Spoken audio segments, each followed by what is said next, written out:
नमस्कार, मी सचिन अपसिंकर. भाषा टुडेमध्ये आपलं स्वागत. भारतीय सामाजिक परिवर्तनाच्या लढ्याचे वैचारिक आधारवर चातुर्वर्ण्यनिष्ठित विषमतामूलक समाज व्यवस्थेच्या विरोधामध्ये वैचारिक आणि कृतिशील मांडणी करणारे सत्याग्रही समाज सुधारक विश्ववंद्य भारतरत्न डॉक्टर बाबासाहेब आंबेडकर यांच्या 68व्या महापरिनिर्वाण दिनानिमित्त त्यांना मी त्यांच्या स्मृतीस विनम्र अभिवादन करतो. त्यांच्या जीवन कार्याचा आढावा आज आपण या मुलाखतीच्या माध्यमातून घेणार आहोत. आज आपल्या समवेत आहेत सर. नमस्कार. नमस्कार. नमस्कार. आज आपल्या समवेत आहेत श्री शिवाजी महाविद्यालयातील राज्यशास्त्र विषयाचे वरिष्ठ विभागाचे सेवानिवृत्त विभाग प्रमुख, एक व्यासंगी प्राध्यापक असा त्यांचा नावलौकिक आहे आणि पुरोगामी परिवर्तनवादी विचारांच्या बार्शीतल्या सर्व चळवळींना त्यांचं नेहमीच वैचारिक असं अधिष्ठान लाभलेलं आहे असे डॉक्टर PS मोरे सर आज आपल्या समवेत आहेत. आज आपण त्यांच्याशी डॉक्टर बाबासाहेब आंबेडकरांच्या एकंदरीत योगदानाबद्दल बोलणार आहोत. तर नमस्कार. नमस्कार सर. आज आहेरे आणि नाहीरे वर्ग या दोन वर्गांमधलं अंतर खूप वाढलेलं आहे. एक मोठ्या प्रमाणामध्ये सामाजिक ध्रुवीकरण आहे. आज शोषित, वंचित, निराधार, अनाथ, विस्थापित, पददलित, दलित, शेतमजूर, शेतकरी, कामगार, आदिवासी या सर्वांच्या जगण्या मरण्याचा लढा हा अत्यंत तीव्र झालेला आहे. आणि या सगळ्या पार्श्वभूमीवर आंबेडकरवादाची प्रस्तुतता आणि आंबेडकरवादी व्यक्तीनं या सगळ्या बाबतीमध्ये कोणती मूल्य भूमिका घेतली पाहिजे आणि आज आंबेडकरवादाचं या सगळ्या याच्यामधले नेमकं स्थान काय आहे असं तुम्हाला वाटतं? सर्वप्रथम मी आपल्या दोघांचंही स्वागत आणि अभिनंदन करतो की बाबासाहेब आंबेडकर यांच्या निर्वाण दिनानिमित्त तुम्ही मला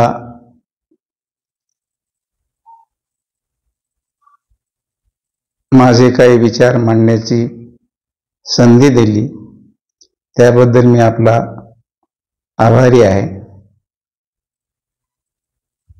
आपण अत्यंत योग्य असा प्रश्न विचारलेला आहे.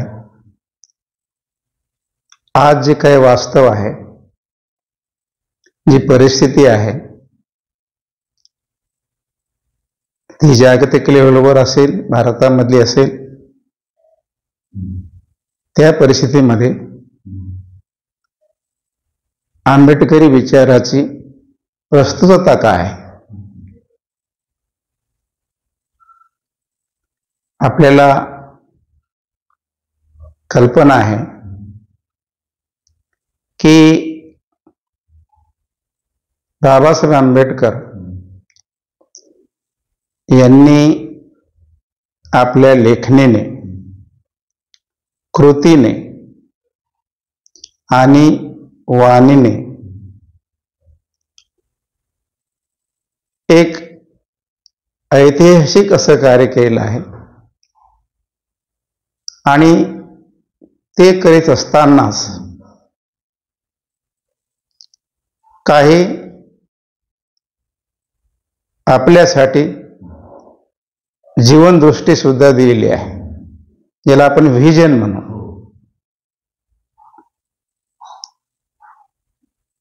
आज त्यांचं निर्वाण होऊन जवळजवळ 68 वर्ष पूर्ण झालेली आहे. तरी मी आपल्याला नम्रपणाने सांगेन की 1956 मध्ये त्यांचं निर्वाण झालं आणि त्यांच्या लिखाणाचा पहिला खंड महाराष्ट्र शासनाने 1979 मध्ये प्रसिद्ध केला. तो पहिला कालखंड होता. पहिलाच तो रायटिंग अँड स्पेसेसचा पहिला खंड. वसंत मून हे पूर्वी अधिकारी होते. नंतर याची थोडंसं बॅकग्राऊंड आपल्याला मी सांगेन की हे सर्व त्यांचं लेखन असं शासनाकडे पेट्यामध्ये पडलेलं होतं. काही लेखन लोकांनी स्वतःहून प्रकाशित केलं होतं. त्यामध्ये माफक आंग्रेस एक प्राध्यापक होते. त्यांनी असे विखुरलेले भाषणं जमा केली आणि त्याचे 7 खंड प्रकाशित केले. त्यानंतर रत्नाकर गणवीर असे काही प्रयत्न व्यक्तिगत पातळीवर स्वतः ज्यांचा उल्लेख तुम्ही केला, वसंतराव मून, त्यांचे सुद्धा एक स्वतःचे ग्रंथालय होते, आंबेडकर ग्रंथालय नागपूरमध्ये. मी आपल्याला हे सांगत होतो की त्यांच्या निर्वाणानंतर 1956 ते 1979 म्हणजे किती वर्ष झाले? जवळजवळ 23 वर्ष. 23 वर्षाने त्यांचे ग्रंथ, त्यांचं लेखन प्रकाशित झालं. आणि आपल्याला माहिती आहे की बाबासाहेब आंबेडकरांचं जास्तीत जास्त लेखन हे कशामध्ये आहे? इंग्रजीमध्ये आहे. त्यांना एकाने विचारलं की तुमचा समाज तर निरक्षित आहे, मग त्यांना हे कळेल का? तुम्ही इंग्रजीमध्ये लेखन केलंय. ते म्हणाले हे जागतिक व्हावं, ही समस्या भारतामधल्या हे जागतिक व्हावं. तुम्ही इंग्रजीत लिहायला काही हरकतच नाही. तुम्ही इंग्रजीत मी लिहिलंच आहे मुद्दाम. फक्त मूकनायक आणि बहिष्कृत भारत त्यांचं मराठी वाचण्यासारखं आहे. मला असं वाटतं मराठीच्या प्राध्यापकाने सुद्धा त्यांची जी शैली आहे, लेखनशैली, गद्यशैली, त्याचा अभ्यास अजून व्हायचा आहे. मी 1-2 ठिकाणी बोललो सुद्धा. सोलापूरच्या एका व्याख्यानामध्ये अनेक मराठीचे प्राध्यापक तिथे होते की बाबासाहेब आंबेडकरांच्या मराठी लेखन शैलीचा अभ्यास अजून व्हायचा आहे. इतकं मराठी त्यांचं मूकनायकामध्ये आणि बहिष्कृत भारतामध्ये आहे. तर मी आपल्याला सांगत होतो की आता जवळ त्यांच्या साहित्याचे इंग्रजीमधले काही 23च्या वर खंड प्रकाशित झालेले आहेत. आता हे लेखन आंतरराष्ट्रीय झालेलं आहे. तोपर्यंत त्याला मर्यादा होत्या. मूकनायक मराठीमध्ये, बहिष्कृत भारत मराठीमध्ये आणि सर्व ग्रंथ इथेच होते भारतामध्ये.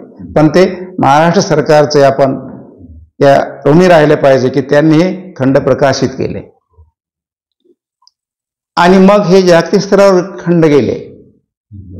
त्यानंतर आपल्याला आम्ही आठवण करून देईल की एल्नार झेलेट नावाच्या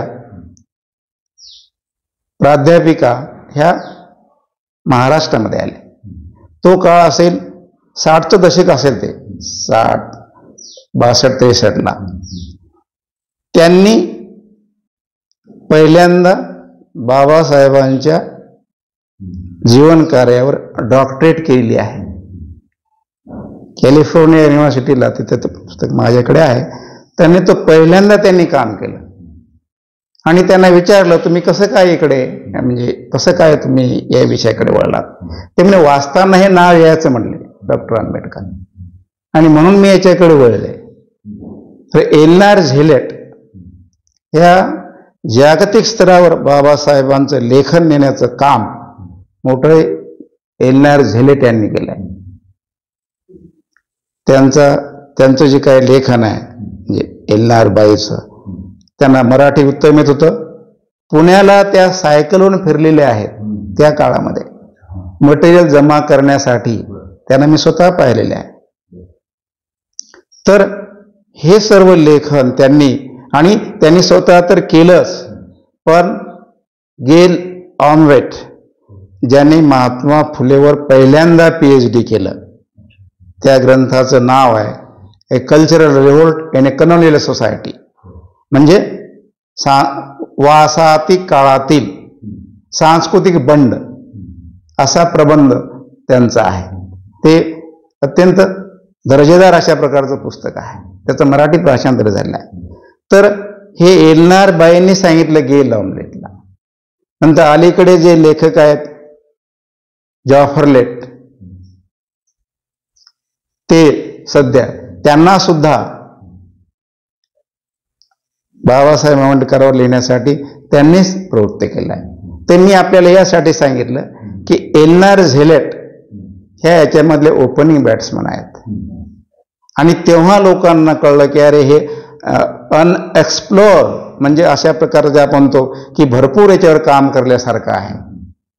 आणि जसं जसं लोक वाचत गेले, कारण इंग्रजी झालं ना, ते it is a global language, आणि मग लोकांच्या लक्षात मध्ये आलं की अरे या माणसाचं व्हिजन काय याच्यामध्ये, हे काही म्हणजे त्यांचे जेव्हा ग्रंथ त्यांनी पाहिले, त्यांचे ग्रंथ त्यांनी जेव्हा की त्यांना विशेषतः मी आपल्याला आणखीन एक गोष्ट सांगेन की त्यांना जे गुरु मिळाले, जे टीचर मिळाले, त्यामध्ये जॉन डुई एक होते.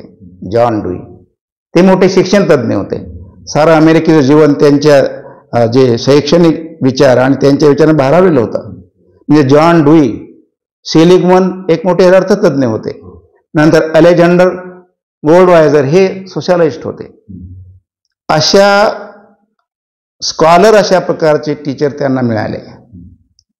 आणि जॉन डुईचा जो काही विचार आहे, प्रॅग्मॅटिझम, वास्तववाद, याचा फार मोठा प्रभाव बाबासाहेबांवर आहे.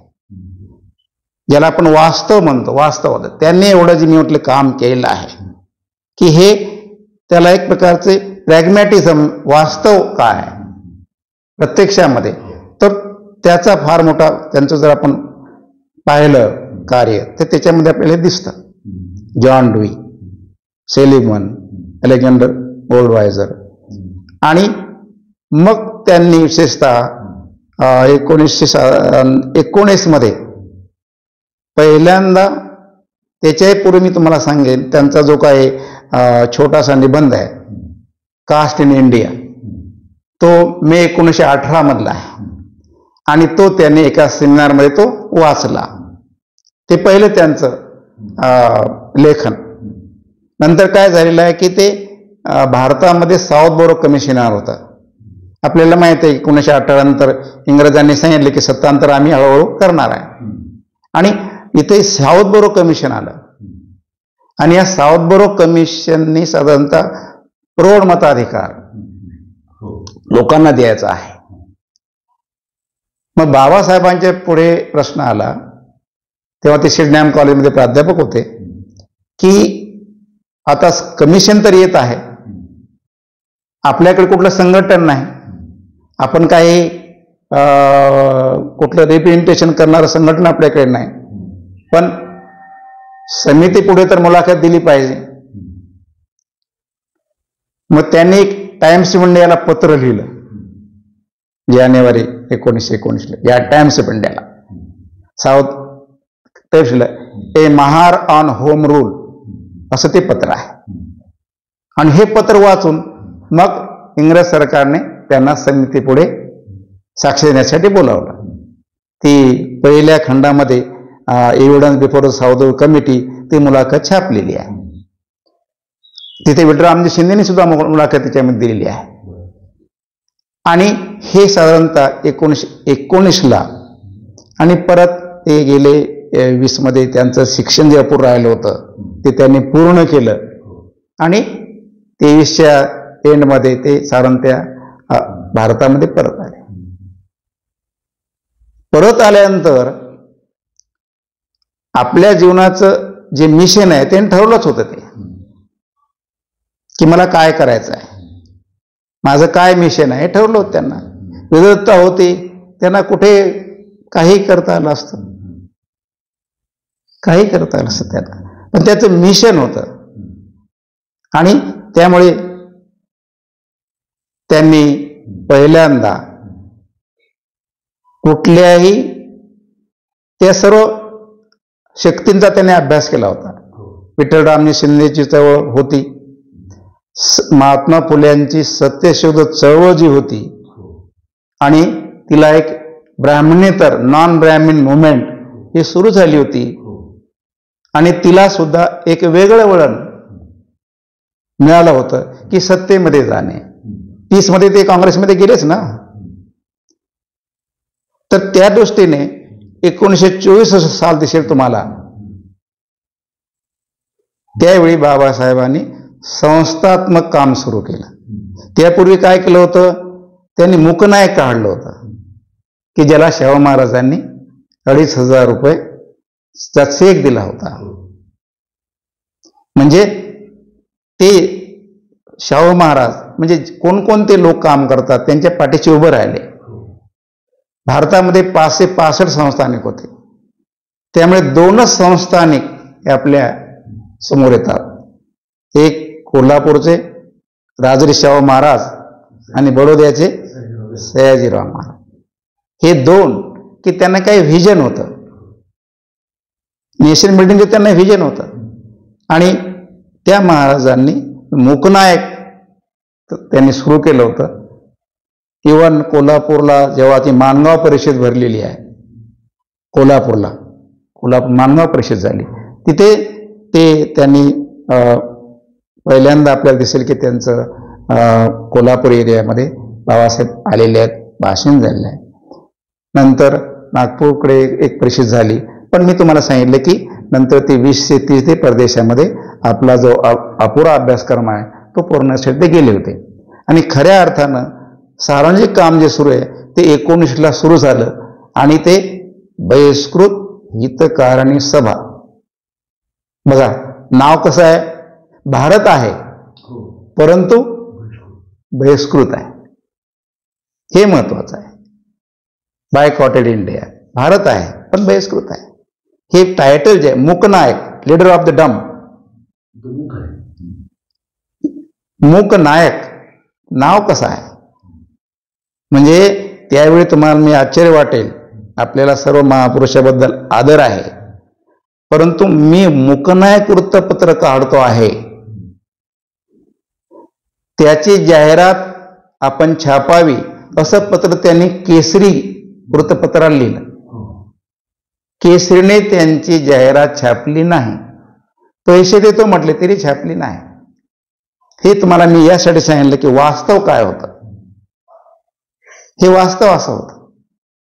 आणि मग ते मूकनायक तिथे बंद पडलेले ते परिषद गेल्यानंतर पुढे आपल्याला माहिती आहे की चळवळ सुरू केली, आणि बहिष्कृत हितकारणी सभा. याच्यापूर्वी तुम्हाला आश्चर्य वाटेल की बाबासाहेब आपण ज्या गावामध्ये राहतो त्या या बाराशे शहरामध्ये 10 मे 1924ला आलेले आहेत.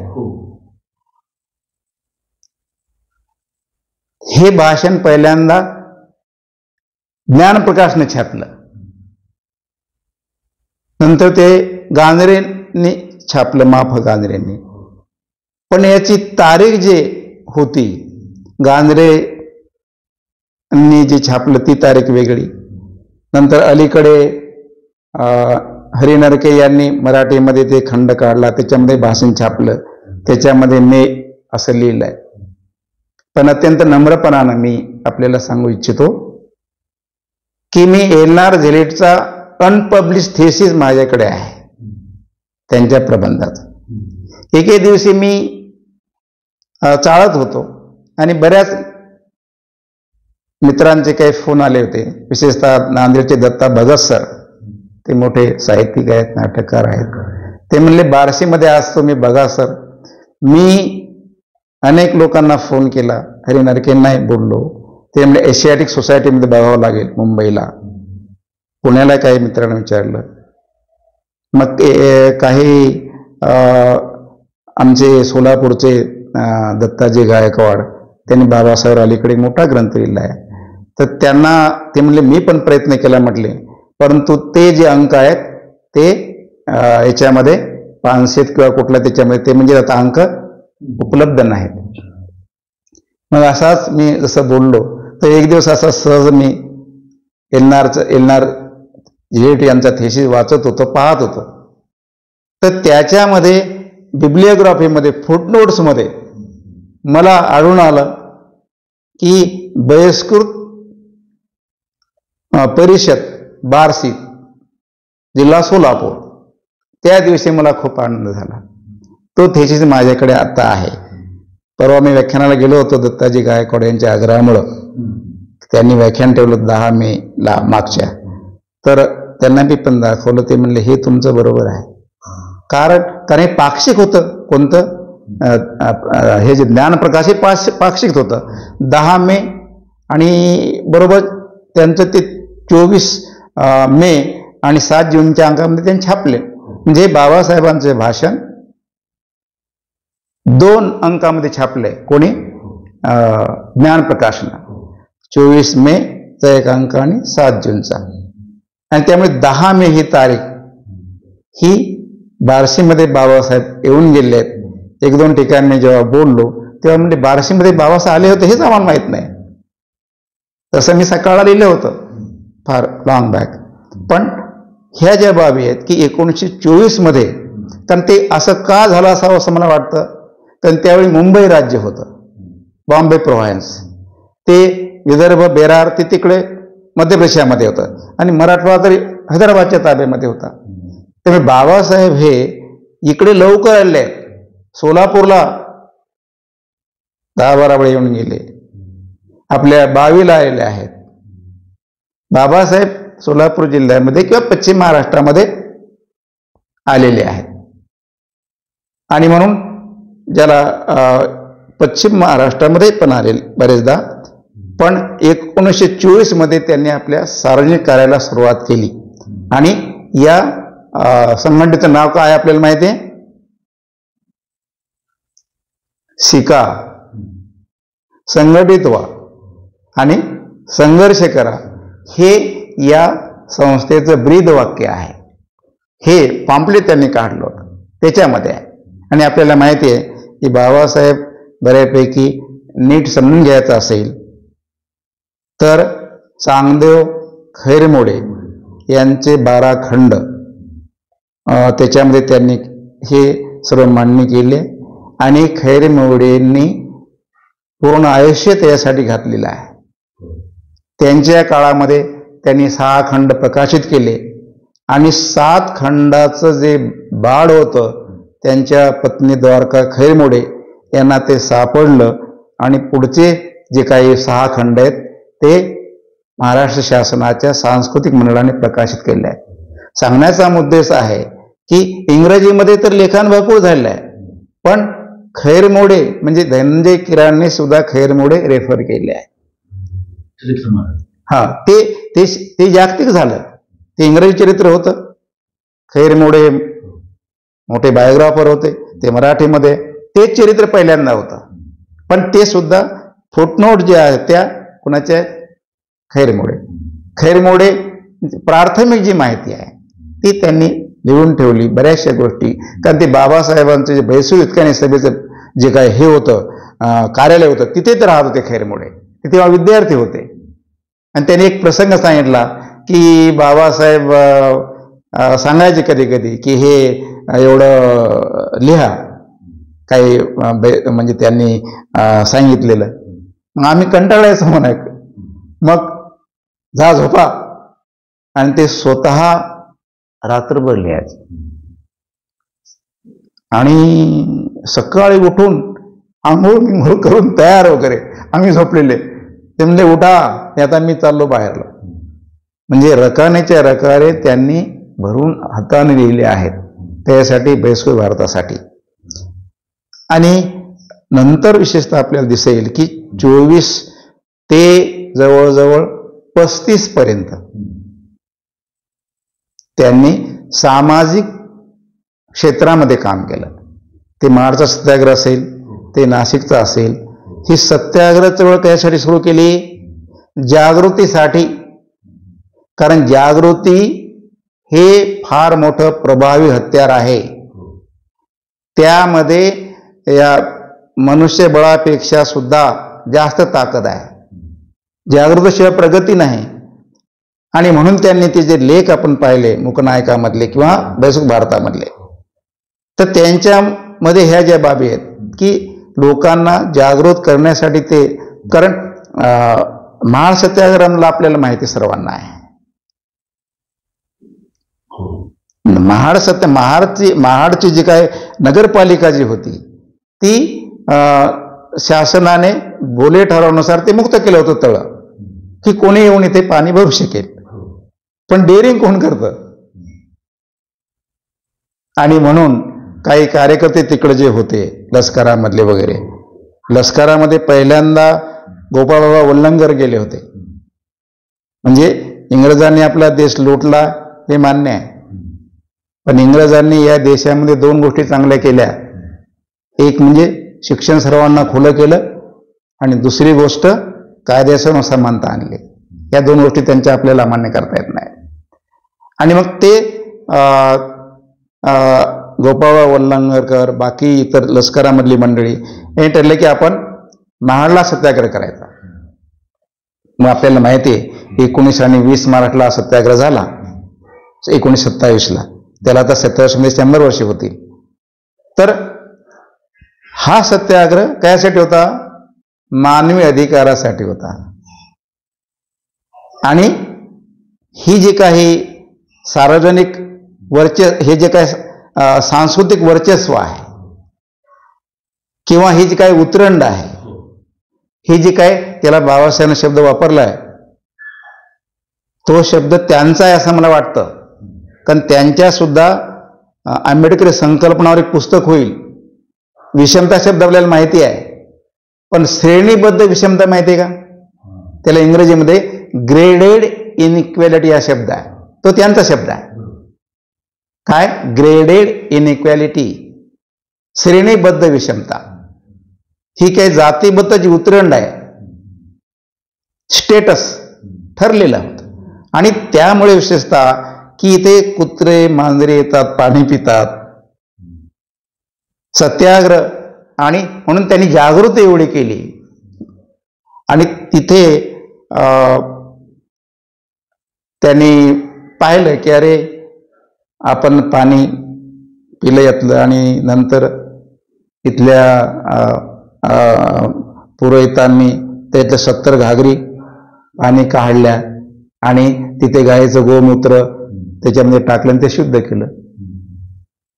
त्यांना फार मोठा हा म्हणजे माणुसकीचा आणि मानवाचा अवमान आहे की माणसाच्या स्पर्शाने पाणी बाटते आणि जनावराच्या वेष्टीने शुद्ध होते. म्हणून त्यांनी जे काय लिहिलंय बहिष्कृत भारतामध्ये ते वाचण्यासारखं आहे. आपल्याला वेळ कमी आहे, मी थोडंसं याच्याबद्दल जरा सविस्तर यासाठी बोललो की हा एक सामाजिक प्रतिकार होता. राजकीय प्रतिकार भरपूर झाले जगामध्ये, पण राजकीय प्रतिकारासाठी हा सत्याग्रह होता. आणि तुम्हाला कल्पना असेल की त्या महाड सत्याग्रहामध्ये गांधींचा फोटो होता. आपल्या मंडळींना याची माहिती करून घेणं गरजेचं आहे. कारण नसताना गांधी आंबेडकर हे की नाही, हे नीट समजून घ्यावे लागतात. असे सर्वच विद्वान म्हणतात की हे समजून घ्यावं लागतं. बाबासाहेब आंबेडकर बोलायचं म्हणजे तेवढं चरित्र वाचून चालत नाही. त्यावेळी कोणकोणत्या चळवळी होत्या, तिथे सत्ता संक्रमणाची चळवळ, स्वातंत्र्य चळवळ होती, इतर सामाजिक चळवळ होत्या, पण त्या दोघांच्या प्रायोरिटीज वेगळ्या होत्या. कारण गांधींचे जे काम केलं की स्वातंत्र्य हे आपल्याला पाहिजे, बाबासाहेब तेच म्हणत होते की स्वराज्य म्हणजे आमच्या राज्य नव्हे, असा लेखच त्यांनी लिहिलाय मूकनायकामध्ये बहिष्कृत भारतात. तर ह्या ज्या बाबी आहेत की ही सत्याग्रह सर्व सामाजिक प्रतिकारासाठी होती.